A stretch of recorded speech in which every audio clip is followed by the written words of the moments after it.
नमस्कार। आइए आज सुनते हैं सुभद्रा कुमारी चौहान की लिखी कहानी राही। तेरा नाम क्या है? राही। तुझे किस अपराध में सजा हुई? चोरी की थी सरकार। चोरी? क्या चुराया था? नाच की गठरी। कितना अनाज था? होगा 5-6 सेर। और सजा कितने दिन की है? साल भर की। तो तूने चोरी क्यों की? मजदूरी करती तब भी दिन भर में 3-4 आने पैसे मिल जाते। हमें मजदूरी नहीं मिलती सरकार, हमारी जाति मांग रोरी है। हम केवल मांगते खाते हैं और भीख ना मिले तो फिर चोरी करते हैं। उस दिन घर में खाने को नहीं था, बच्चे भूख से तड़प रहे थे। बाजार में बहुत देर तक मांगा, बोझा ढोने के लिए टोकरा लेकर भी बैठी रही, पर कुछ नहीं मिला।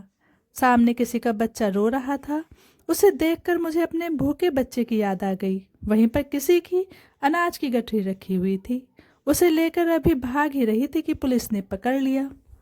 अनीता ने एक ठंडी सांस ली और फिर बोली, तूने कहा नहीं कि बच्चे भूखे थे इसलिए चोरी की? संभव है इस बात से मजिस्ट्रेट कम सजा देते। हम गरीबों की कोई नहीं सुनता सरकार। बच्चे आए थे कचहरी में, मैंने सब कुछ कहा पर किसी ने नहीं सुना। अब तेरे बच्चे किसके पास है? उनका बाप है? अनीता ने पूछा। राही की आंखों में आंसू आ गए। वह बोली, उनका बाप मर गया सरकार। जेल में उसे मारा था और वहीं अस्पताल में वह मर गया। अब बच्चों का कोई नहीं है। तो तेरे बच्चों का बाप भी जेल में ही मरा? वह क्यों जेल आया था? अनीता ने प्रश्न किया। उसे तो बिना कसूर के ही पकड़ लिया था सरकार, राही ने कहा। ताड़ी पीने को गया था, 2-4 दोस्त उसके साथ थे। मेरे घर वाले का एक वक्त पुलिस वाले के साथ झगड़ा हो गया था, उसी का उसने बदला लिया। 109 में उसका चालान करके साल भर की सजा दिला दी, वहीं वह मर गया। अनीता ने एक लंबी सांस के साथ कहा, अच्छा जा, अपना काम कर। राही चली गई।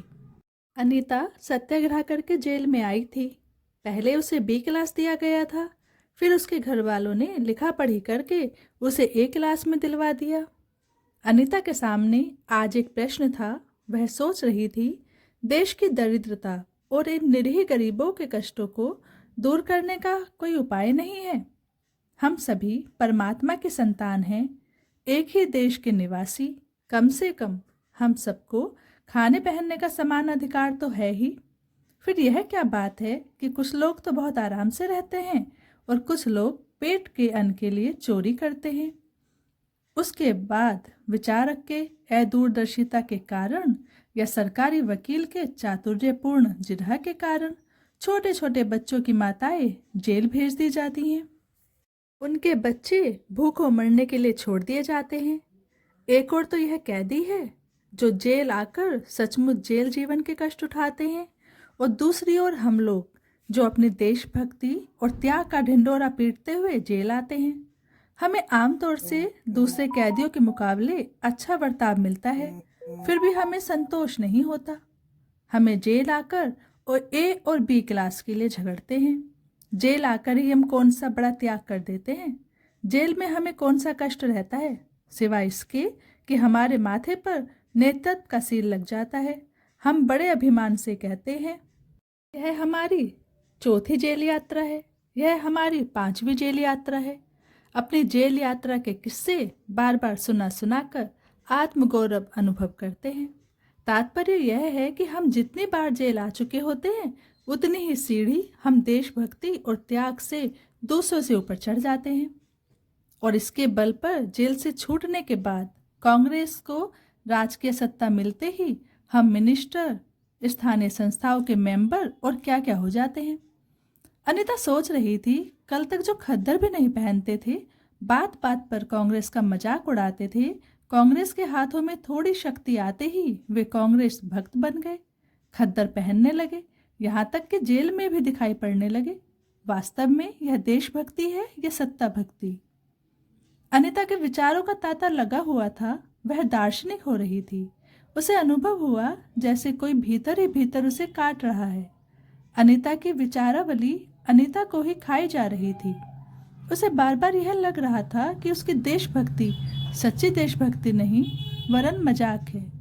अनीता की आत्मा बोल उठी, वास्तव में सच्ची देशभक्ति तो इन गरीबों के कष्ट निवारण में है। ये कोई दूसरे नहीं है, हमारी ही भारत माता की संतानें हैं। इन हजारों लाखों भूखे नंगे भाई बहनों की यदि हम कुछ भी सेवा कर सके तो सचमुच हमने अपने देश की सेवा की। हमारा वास्तविक जीवन तो देहातों में ही है। किसानों की दुर्दशा से हम सभी थोड़े बहुत परिचित हैं, पर इन गरीबों के पास न घर है न द्वार। अशिक्षा और अज्ञानता का इतना पर्दा इनकी आंखों पर है कि होश संभालते ही माता पुत्री को और सास बहू को चोरी की शिक्षा देती है, और उनका यह विश्वास है कि चोरी करना और भीख मांगना ही उनका काम है। इससे अच्छा जीवन बिताने की वह कल्पना भी नहीं कर सकते। आज यहाँ डेरा डाले तो कल कहीं और चोरी की। बचे तो बचे, नहीं तो फिर 2 साल के लिए जेल। क्या मानव जीवन का यही लक्ष्य है? लक्ष्य है भी अथवा नहीं, यदि नहीं है तो विचारदर्श की उस सतह पर टिके हुए हमारे जन नायकों और युग पुरुषों की हमें क्या आवश्यकता है? इतिहास, धर्म, दर्शन, ज्ञान, विज्ञान का कोई अर्थ नहीं होता, पर जीवन का लक्ष्य है, अवश्य है। संसार की मेघमरीचिका में हम लक्ष्य को भूल जाते हैं। सतह के ऊपर तक पहुंच पाने वाली कुछ एक महान आत्माओं को छोड़कर सारा जन समुदाय संसार में अपने को खोया हुआ पाता है।